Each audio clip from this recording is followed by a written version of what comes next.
Good morning everyone, আমি সৌমি আর আমার চ্যানেলের আরও একটি নতুন ব্লগে আপনাদের সবাইকে স্বাগত। আজকে রবিবার আর এখন ঘড়িতে এই 8টা মতন বাজে। আজকে অনেকটা সকালে ঘুম থেকে উঠেছি। আজকে তো রবিবার যেহেতু, সেই জন্য বাবুয়ের একটা পড়া থাকে 7টা থেকে, আর সেই জন্য ওকে ট্রেন ধরার জন্য 6:30টায় ঘর থেকে বেরিয়ে যেতে হয়। তাই বাবুই বেরিয়ে যাবার পরপরই আমি আমার সমস্ত কাজকর্ম করতে শুরু করে দিলাম, এবং সেটা সময়ের সাথে সাথে শেষও হয়ে গিয়েছিল। তো সমস্ত কাজকর্ম করার পর স্নান করে আমি আমার এই যে মর্নিংয়ে যে রুটিন স্কিন কেয়ারের একটা থেকেই থাকে, তো সেগুলোই আমি কমপ্লিট করছিলাম। আর দেখলাম আমার ফেস অয়েলটা শেষ হয়ে গিয়েছে। আর তমালকে ভাবলাম সকালবেলায় তুলে বলি, তমাল আমার ফেস অয়েলটা তুমি আনোনি। তো যাই হোক, সেসব আর বদমাইশি না করে আমি অন্যান্য যা যা কাজ থাকে সেগুলো করবো। ঠাকুর ঘরে যাব আজকে, এখনও যাইনি। তো আমি আজকে ভাবলাম নিচের ঘরেই আগে ধূপটুপগুলো দিয়ে নিই।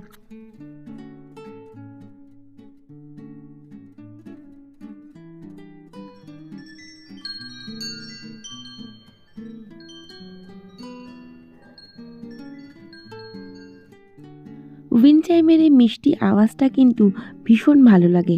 আমি জানি না আমার মতন আর কার কার ভালো লাগে, তবে আমার মনে হয় বেশিরভাগ মানুষেরই এই উইন্ড চাইমের আওয়াজটা কিন্তু ভীষণই কিউট, মিষ্টি যাই বলেন না কেন লাগে। তো আমি ওই যে বললাম, আগে নিচের ঘরগুলোয় সব ধূপ দিয়ে নিয়ে তারপর আমি ঠাকুর ঘরে আজকে এসেছিলাম। তো এরপরে ঠাকুর পুজো দিয়ে নিয়ে আমি জামা কাপড়গুলো সব মেলে দিচ্ছিলাম।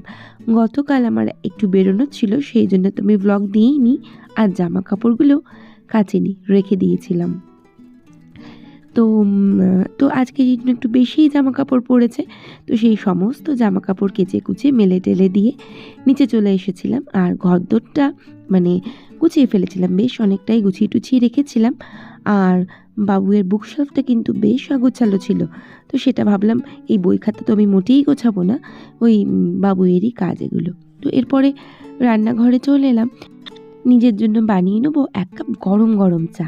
আর বাবুই আসতে এখনও ঢের দেরি আছে, ও এলে ওর জন্য আবার চা বানানো যাবে। তো এদিকে না, যেহেতু শীতকাল, একটু আদা এলাচ দিয়ে, আমি হয়তো আগের দিনও বলেছিলাম, চা খেতে কিন্তু বেশ লাগে। তো 1 কাপ চা নিজের জন্য বানালাম, আর আয়েশ করে বসে গেলাম আমি চা নিয়ে। পরক্ষণেই ভাবলাম আয়েশ পরে করব, কারণ বাবুই পড়ে এসে গেলেই ওর খুব খিদে পাবে, অনেকটা সকালে গেছে পড়তে। সেজন্য চাটা নিয়ে সোজা চলে এলাম আমি রান্নাঘরে, আর আলু চচ্চড়ি করব বলে আলুটা কেটে নিচ্ছিলাম। আজকের ব্রেকফাস্টে আমরা পরোটা আর আলু চচ্চড়ি খাবো। তো এই কথা বলতে গিয়ে একটা কথা বলি, Shipra's A to Z channel থেকে দিদিভাই কমেন্ট করেছেন, অনেক লেট হয়ে গেল, সুন্দর পরিপাটি কাজ, সুন্দর করে রান্না করলে। তো আপনাকে অনেক অনেক থ্যাংক ইউ দিদিভাই, এইভাবেই আমার পাশে থাকবেন, আমাকে সাপোর্ট করবেন। কিচেন স্পাইসি ফুড থেকে একজন দিদিভাই কমেন্ট করেছেন, খুব ভালো লাগলো, থ্যাংক ইউ দিদিভাই, এইভাবে আমার পাশে থাকবেন।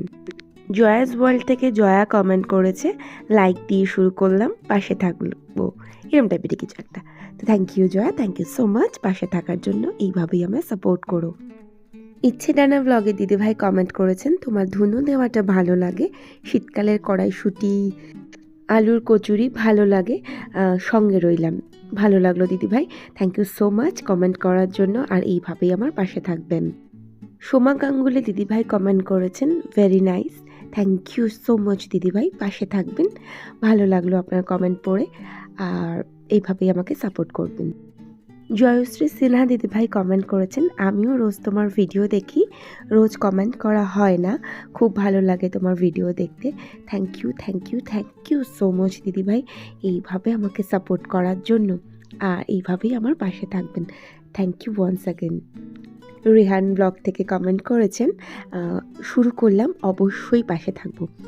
আমি একটা কথা বলি আপনাকে, আমি জানি পৃথিবী একদিক থেকে একদিকে গেলেও আপনি যদি আমার ব্লগ খোলেন, আমার নয়, যে কোনো কারোর ব্লগ যদি আপনি খোলেন, ভিডিওটা, তাহলে আপনি যে শেষ করবেন এনি হাউ, সেটা আমি জানি। তো আর থ্যাংক ইউ বলে আমি ছোট করব না, তবে রইল অনেক অনেক অনেক ভালোবাসা।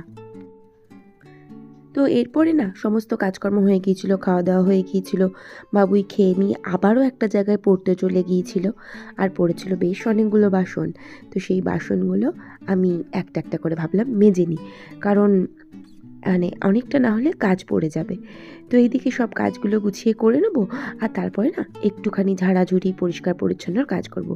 এরপরে হঠাৎ দেখলাম আমার জলটা পড়ে যাচ্ছে, তো সেই জন্য মারলাম দে দৌড়, তাড়াতাড়ি করে জলটা বন্ধ করলাম যাতে ট্যাঙ্ক থেকে জল না পড়ে যায়। তো এরপরে আমি ভাবলাম একটু ঘরদোরগুলো ঝেড়ে ঝুড়ে পরিষ্কার করে নিই, কারণ এত ধুলো হয়। মানে আমার ফ্ল্যাটের যে সামনের ফ্ল্যাটটা হয়েছে প্রায় 2 বছর হয়ে গেছে, কিন্তু মানুষজন যখন কিছু কামরা তো এখনও রয়ে গেছে, হয়তো কিছু ফ্ল্যাট এখনও বিক্রি হয়নি, তো সেক্ষেত্রে বোধহয় নতুন কোনো মানুষ এসেছেন, তারা মানে আবার ওই ঝ্যাঁঝা শুরু হয়েছে, ওই পাথর কাটার কাজ। তো আবার ধুলো হচ্ছে, অ্যাকচুয়ালি না কাটলেও ধুলো হয়, একদম যেহেতু রাস্তার ধারটাতে ঘর, তো সব ধুলোগুলো আরও একবার পরিষ্কার পরিচ্ছন্ন করে নিচ্ছিলাম।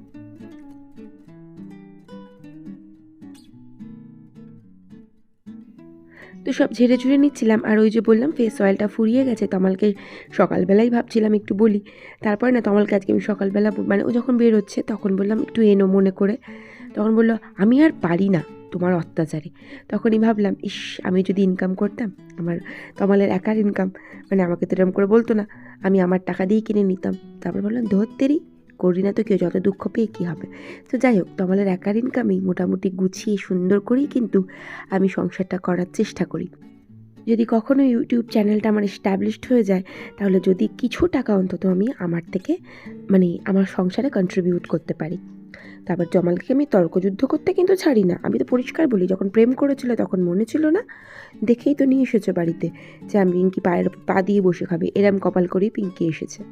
তো যাই হোক, এগুলো একদমই হাসি মজা ঠাট্টার ব্যাপার। তো এসব কথা এখন বাদ দিয়ে আমি আমার কাজ করি। তো সকাল থেকে চশমা পরতে আজকে আমি এক্কেবারে ভুলে গিয়েছিলাম। তো আমার এখানে আর ঝাড় দেয়নি, বা মানে ও খেয়াল করেনি আমি চশমা পরিনি, যদি বা ও যদি আমায় ঝাড় দেয় সেখানেও আমার মুখে মানে জোগানো থাকবে কথা, কারণ ওরও চশমা আছে, ও ঠিক করে পরে না।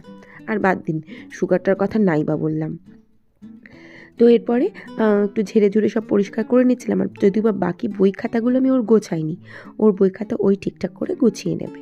তার এই যে মোমগুলোতেও দেখলাম বেশ ধুলো পড়েছে, আর এই যে মানে আর্টিফিশিয়াল যে প্লান্টটা আছে এটাও দেখলাম না একটু ধুলো পড়েছে।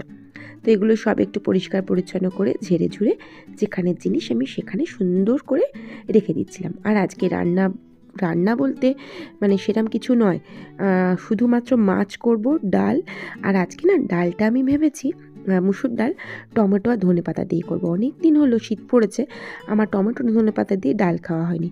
তমাল যদিও বা কিচিরমিচির করবে, ও করবে করুকে, একটু শান্তিতে টমেটো ধনেপাতা দিয়ে আলু সিদ্ধ দিয়ে ভাত খেতে যা ভালো লাগে না ডাল দিয়ে। যাই হোক, তো আজকে সেরকম করে একটু ডালটা করলাম। ডালটা আগেই সিদ্ধ করে নিয়েছিলাম, আর এই যে সম্বরটা মানে ফোড়নটা দিয়ে দিলাম। আর এই যে একটুখানি মাছ করব, মাছটা হচ্ছে আজকে সর্ষে বাটা দিয়ে করব। তো সর্ষে বাটা দিয়ে মাছ করার জন্য আমি না আগে একটু মশলাটা হালকা করে কষিয়ে নিই, জল দিয়ে মাছটা যেই ফুটে ওঠে তখন এই সর্ষে আর পোস্তটা যে বেটে রেখে দিই, মানে বেটে মানে মিক্সারে গ্রাইন্ড করে রেখে দিই, আর সেটাকে এরম করে আমি দিয়ে দিই।